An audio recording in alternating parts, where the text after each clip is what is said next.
Depresi bisa terjadi dengan bermacam-macam sebab. Dan ada itu. Sehingga terganggunya mentalnya. Dan jika semakin parah bisa membahayakan kepada dirinya. Dan membahayakan orang lain. Maka dalam kesempatan ini kami perlu mengingatkan kepada semuanya bahwa di dalam diri kita itu tidak hanya jasad saja. Bukan hati yang merindu atau membenci, tapi ada mental. Yang harus kita jaga agar tetap stabil. Ada orang emosi tidak jelas, pasti itu adalah telah tidak benar mentalnya. Nah, berubahnya mental kita ini adalah tentu ada bermacam-macam sebab. Khususnya di dalam rumah tangga ya, ada rumah tangga. Maka jangan sampai naudzubillah di rumah tangga kita menjadikan pasangan kita itu menjadi orang yang tertekan. Ini tertekan.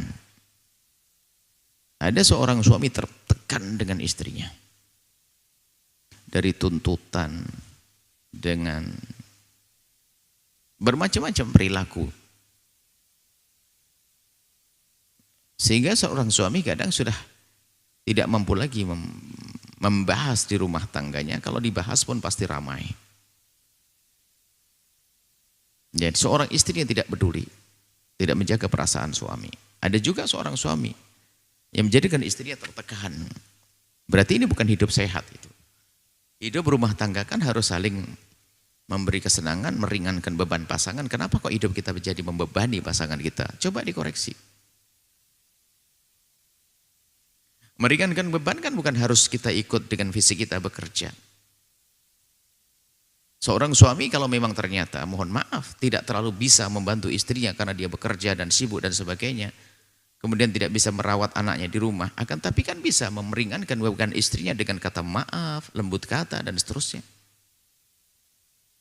Dibesarkan hati sang istri, wah istriku terima kasih Masya Allah. Kau telah merawat 4 anakku ya Allah. Sudah begitu aku bekerja di luar pun belum bisa dapat apa-apa. Dan suami itu yang mencari rezeki juga kesusahan, kemudian di rumah mikir anak dan sebagainya, itu juga potensi untuk depresi juga. Maka seorang istri di rumah pun jangan berkata, dari kemarin begitu saja gajinya nggak naik-naik, kebutuhan naik, listrik naik, gula naik, kopi naik, kemudian akan tapi hendaknya kita bisa saling menguatkan hati, sayang. Kalau memang rezeki kalau belum jatah kita tentu memang belum sampai kepada kita. Suamiku yang penting sudah berusaha cukup bagiku. Adapun kekurangannya yuk kita sempurnakan bersama. Mestinya makan 3 kali, saya akan coba makan 2 kali. Saya akan coba olah sebaik-baiknya. Abang nggak boleh sedih sayang ya, abang nggak boleh marah. Abang nggak boleh gelisah. Jadi dikuatkan hatinya. Seorang suami menguatkan hati sang istri. Itu adalah makna yang harus kita hadirkan dalam rumah tangga. Itu seorang suami bisa depresi, akhirnya marah terus kalau pulang ke rumah karena stres. Di rumah kerjaan nggak kelar-kelar, ya di luar pekerjaan nggak dapat-dapat, belum lagi dibohongi sama teman dan sebagainya. Di luar tak saja istrinya keluar taringnya, wah, tolak pinggang segala macam, ya stres. Dia depresi karena suami istrinya semacam itu. Dan istri itu karena ngelihat suaminya begitu juga mulai banyak menuntut tuh jadikan mental kita beban juga. Karena seolah-olah kerjaan kita pikul sendiri. Apalagi apa? Makan. Suami tidak punya nafkah. Padahal bukan tidak cari uang. Suami belum bisa menafkahi dengan maksimal. Akhirnya sang istri tabungannya jebol, ngerawat anak dan sebagainya. Itu semakin marah. Akhirnya membuat mentalnya berubah. Di saat mulai berubah dia sudah nggak bisa menahan emosinya yang semula biasa saja dia tidak akan marah. Hari itu mulai naik volumenya. Emosinya mulai naik. Ketemu suami yang juga kebetulan keadaannya seperti itu. Sudah kerjaan nggak beres di rumah. Istrinya nuntut terus, keluar taring, ngomongnya kasar lagi, dia naik. Terjadilah permusuhan, berantem. Ini berantem ini juga menekan lagi mental lebih kuat lagi. Terus, jadi ini akan menjadikan semuanya serba tidak enak. Akhirnya pas suami pulang tidak ada hiburannya di rumah. Semakin stres dia. Istri juga demikian. Sehingga ngelihat suaminya enak, lihat suaminya, akhirnya apa ngelihat anaknya, anak suami, dicekik. Na'udzubillah. Loh, itu kan permasalahannya nggak serta-merta. Maka dari itu wahai hamba Allah, pastikan hidupmu itu indah. Jika ada kekurangan pada pasanganmu, mestinya tanda. Jadi gini, kuatkan hatinya agar dia tidak berkecil hati. Enggak apa-apa sayang, kalau belum cukup nafkah, memang belum. Yang penting kan abang sudah berusaha di hadapan Allah, tidak dosa kok. Mohon maaf sampai membuat stres pasangan itu adalah dengan kalimat kotor. Mohon maaf, urusan hubungan intim, ini ada yang ngadu kepada kita. Seorang istri tiba-tiba mengomentari suaminya, mohon maaf ini kalimat sederhana. Kamu gak hebat, urusan hubungan suami istri. Ternyata di saat dikatakan seperti itu, sang suami tersinggung, di permainan berikutnya sudah hampir tidak bisa. Sama seorang suami mengomentari, mohon maaf ini, mulut kotor ini, mengomentari mohon maaf. Istrinya katanya, kamu begini, dengan kalimat yang menyakitkan, tersiksa dia. Sehingga di saat mau berhubungan suami istri itu takut nanti akan keluar kalimat itu lagi. Terus, itu juga membebani. Sebenarnya kuncinya dari mana sih hal-hal semacam ini? Tidak menjaga lisan. Tidak menjaga perasaan. Kalau hidup kita betul-betul seperti yang diajarkan Nabi, menjaga perasaan, tidak akan terjadi seperti itu. Suamimu itu, hai istri yang lagi kurang rezeki, suamimu itu di saat pulang tidak membawa uang itu sudah sedihnya luar biasa. Jangan sampai ditambah sedih dengan mulutmu yang masam sama taringmu yang keluar sama tolak pinggangmu. Apalagi sambil berpaling wajah. Tuh, sama. Istri di rumah dengan capek yang luar biasa. Sudah capek ngurusi anak dan sebagainya. Sang suami ngomong, sayurnya nggak enak. Duh. Nggak seneng. Loh, ini kan tersinggung sudah. Permasalahan ini jangan dianggap sepele. Akhirnya menumpuk itu nanti. Tapi sekarang cara hidup kita terubah. Kalau ada istriku yang bakal minder, bakal tidak, ini justru aku balik. Ya? Tidak usah dicaci tentang masakannya, tidak usah caci tentang Masya Allah. Sampai mohon maaf, stres itu. Kamu sekarang kok kurus banget sih? Atau kok kamu gemuk banget sih? Kok rambut itu? Ini mohon maaf. Itu jangan dianggap sepele. Bagi sebagian orang kadang menjadikan itu stres. Tapi bagi seorang yang hebat, kalau kita ini dikatakan seperti itu, kalau Anda dikatakan suami begitu, ya tenang saja. Jangan sampai terpengaruh. Kalau terpengaruh berarti kita mencari penyakit sendiri, jadilah orang kebal. Tidak gampang tersinggung. Sisi lain memang tadi nasihat, tolonglah suami istri itu saling menjaga. Saling menjaga, baginda Nabi sangat menjaga pasangan. Tidak ingin Nabi itu punya sesuatu yang tidak ingin punya kalimat-kalimat yang memberatkan kepada pasangan. Urusan ibadah pun juga begitu bagian Nabi Muhammad. Sholat banyak baru setelah malam, setelah Nabi sholat berrakaat baru dibangunkan Siti Aisyah. Supaya tidak memberatkan. Dan hidup itu harus seperti itu, indah.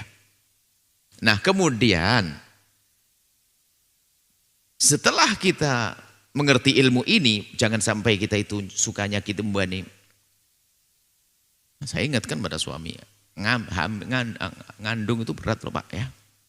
Saya membayangin perut saya adalah bayi 8 bulan. Waduh beratnya kesana kemari. Melahirkan taruhannya nyawa. Nyusui Masya Allah. Berat. Makanya seorang suami yang akalnya sehat nggak bisa bentak istrinya seharusnya. Seharusnya seperti itu.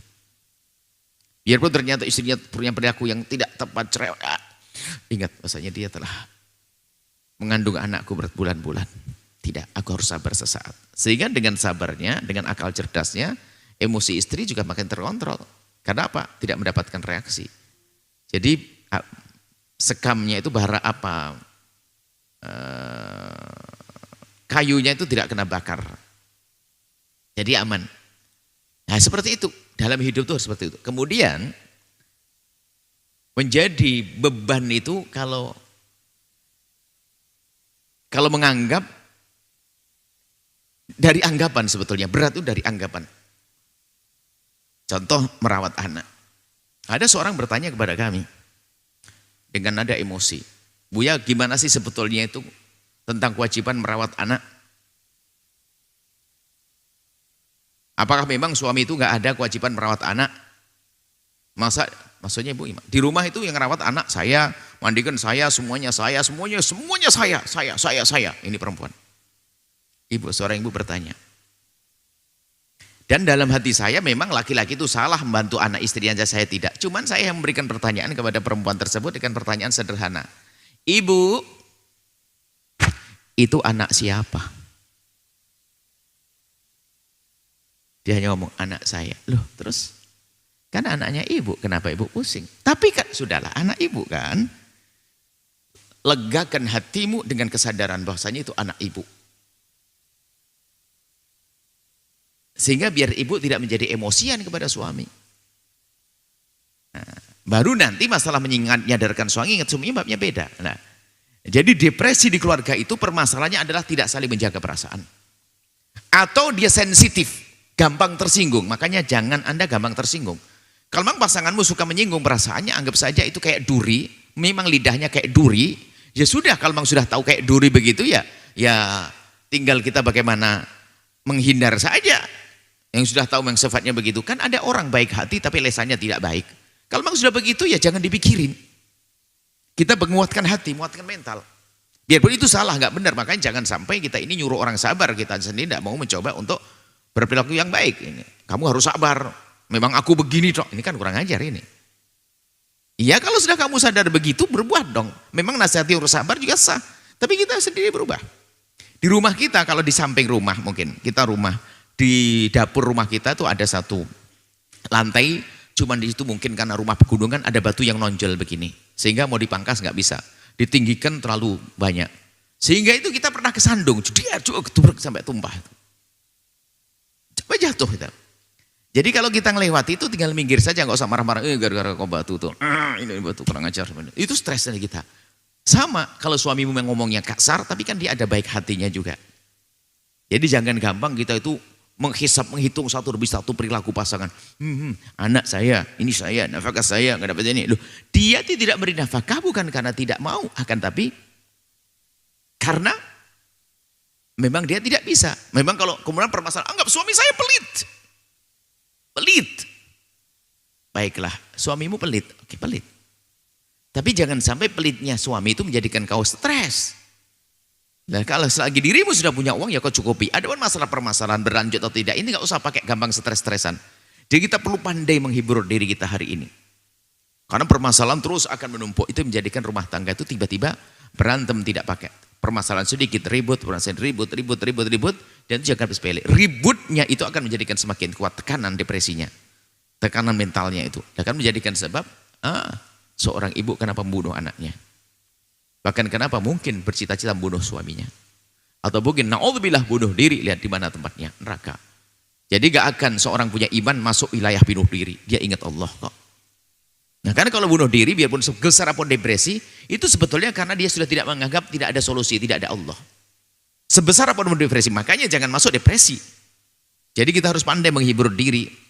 Bagaimana kita itu adalah, bagaimana menyikapi permasalahan kita. Supaya kita tidak merasa tertekan. Jadi begitulah. Jadi mulai hidup Anda, suami istri dalam rumah tangga itu menjaga perasaan. Yang kedua, jangan gampang tersinggung. Jadi kalau sudah gampang tersinggung itu biasanya kurang merenung.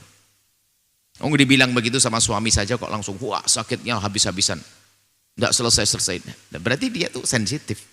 Wong cuma dikatakan begitu, bukan cuma Buya tapi dia mengolok saya, oke. Tapi dia yang mengolok jangan sampai kita semakin sakit, itu berbahaya di mental kita. Pembenahannya tidak dengan membalas, tinggal mungkin mengirim surat atau bahasa, suamiku tercinta kenapa abang ngomong begitu, mohon maaf. Ayo kita selesaikan dengan baik. Kalau suami lagi ngomong enak lalu kita balas dengan kalimat jelek, apakah akan berhenti mulutnya? Mungkin akan bertambah lagi, kamus kotornya keluar lagi. Diucapkan lagi dan seterusnya.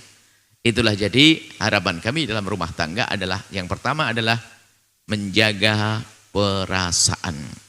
Kalau ternyata dirimu tidak bisa memberi nafkah karena memang tidak mendapatkan uang dan rizki, maka kata maaf kan perlu atau diganti dengan yang lainnya dengan perhatian yang lebih kepada istri dan sebagainya. Di sisi lain istri tolong, suamimu pulang itu di saat tidak membawa rizki dia sudah gemeteran. Jangan ditambah takut dengan suaramu yang lantang. Begitu sebaliknya seorang istri ya, di saat mungkin ada kekurangan dalam dirinya ya, dia jangan ragu untuk mengatakan maaf kepada suami ya, diganti dengan pelayanan yang lainnya, dengan pengabdian yang lainnya, sehingga hidup itu akan mudah dilewati, tidak dikit-dikit marah dan emosi. Kemudian setelah itu ya di dalam kebersamaan ini ya membiasakan ya, ini termasuk hal yang sering dilupakan ya, membiasakan kita ini dalam rumah tangga ada satu rambu-rambu ya, membangun satu komunikasi yang baik, sehingga ada satu rumus yang kami hidupkan yang perlu dihafal oleh siapapun ya. Biasakan budaya mudah memaafkan dan mudah meminta maaf. Mudah memaafkan dan mudah meminta maaf. Tulis yang gede depan pintu. Mudah memaafkan dan mudah meminta maaf. Itu penting banget. Ada orang tuh gak pernah meminta maaf, sehingga bikin kesel. Dan mudah memaafkan itu menjadikan lega kita, sehingga akan depresi itu akan mudah terpangkas dengan kebiasaan yang baik ini. Kurang lebihnya seperti itu. Semoga Allah menjaga keluarga kita semuanya. Ternyata permasalahan kompleks, sebabnya bermacam-macam ya. Sebabnya kadang-kadang ngurus anak, kadang-kadang ini. Akan tapi paling tidak rambu-rambunya seperti itu. Semoga Allah menjauhkan kita daripada hal-hal seperti itu. Allah menjaga kita, menjaga keluarga kita. Jangan lupa berselawat kepada baginda Nabi Muhammad sallallahu alaihi wa alihi wa sahbihi wasallam.